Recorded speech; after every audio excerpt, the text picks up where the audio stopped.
Hello everyone. Wait, actually, you have rooms and places in your house, I know. They might be dirty or messy with everything scattered around, being toys, tools, or you might have a house or a place which is clean with not tools or toys scattered all over the floor and shines. Well, actually, if your home or room is messy and scattered, everything is scattered on the floor, then I got a nice trick for you to keep your room cleaner. So let's get started. So the concept we'll be learning today is called 5S.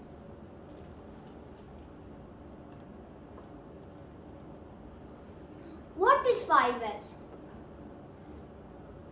5S is a strategy created by Japanese people to keep their living or working or dining space clean and tidy. Long back, if you go like 100 years or a long time ago, after the World War I and World War II, Japan didn't have that much money and they were not that strong. But as you know, Japan is famous for its earthquakes, but as it has many tsunamis, so they need to be strong, but at that time they were weak because they lost everything in the war. So they came up with three strategies. The first one is 5S, which we will be learning today. Keeping your room or place clean and tidy. The second one they created was lean management. To minimize the waste. And then the third one they made is Kaizen.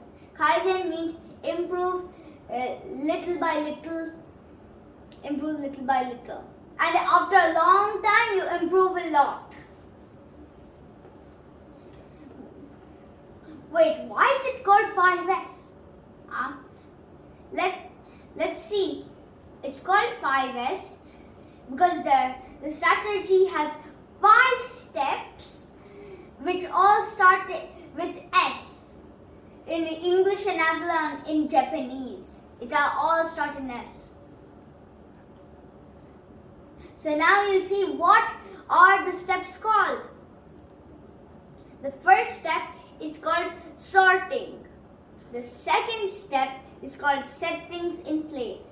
The third step is called shine. The fourth step is called standardize. And the fifth step is called sustain. So on the screen, as you can see, there are in the red brackets, you can see the words written in Japanese. So sorting.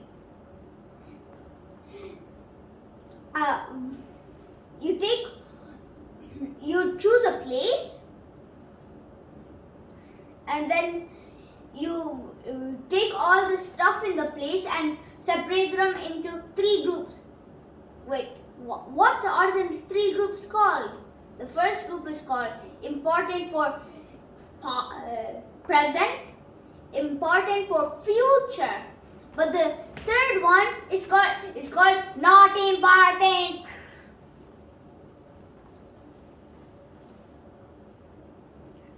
So the important stuff for present, you keep them in places which you can easily take hold of them.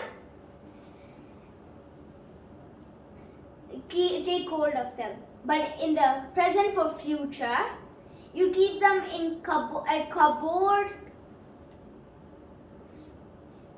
The important for future, you keep them in a cupboard safely and keep them safe, and whenever you need them in the future, you take them, use them and keep them back.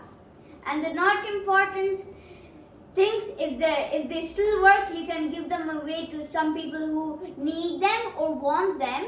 And if they're broken, just throw it in the bin. Because that's where they belong. No one wants a broken piece of glass vase, does they?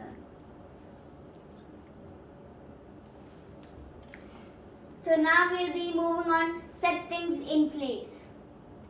Well, after you've done the sorting, you can't, you throw all the rubbish or give all of it what you don't need. But you have to keep all your important stuff for present and future and give them a specific place. After use, you must keep them back in their place. And on the picture you can see this guy has used his guitar and has thrown it on his bed, used his book, thrown it on his bed, and threw his shoes even. He threw everything. But in the other one, he cleaned up his room. So if you set things in place, you'll get a nice, beautiful room. But if you don't set things in place, you get a nice, old, dirty room. But wait, why do we have to set things in place? Why can't we just scatter them and live there? Yeah, because if you just scatter them, it'll be very dirty and not nice looking. If you want to greet anyone into your home, here, sit here. But there'll be everything scattered on the floor, sofa, everywhere. So they won't like it and say, hey, this is a dirty room, clean it up. Now, get lost, I'm going out of here. They'll be very mad because they don't want to be sitting in a house which is very dirty. Do they? And after use, you must keep the thing you used back in its place. The first reason is to keep your room nice and tidy. The second reason is you'll be able to find the thing which you're looking easily. If you take that thing out and keep it back in its place, you can easily find it again when needed.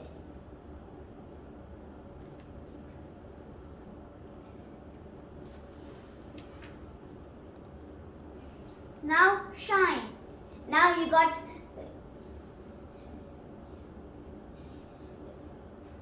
now you have done the sorting and set things in place.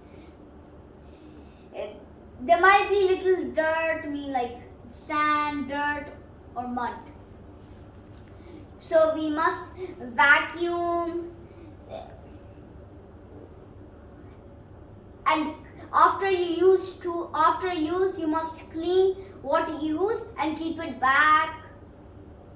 Like as you see the dirty boots, after use they're very dirty. So you use them, so then you have to clean them and keep them back. You can't just keep them in the drawer. I don't care, I don't want to clean. Because then there'll be a lot of bacteria.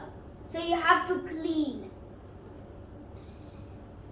Clean before you keep it in and dirty after use, as you can see in the picture.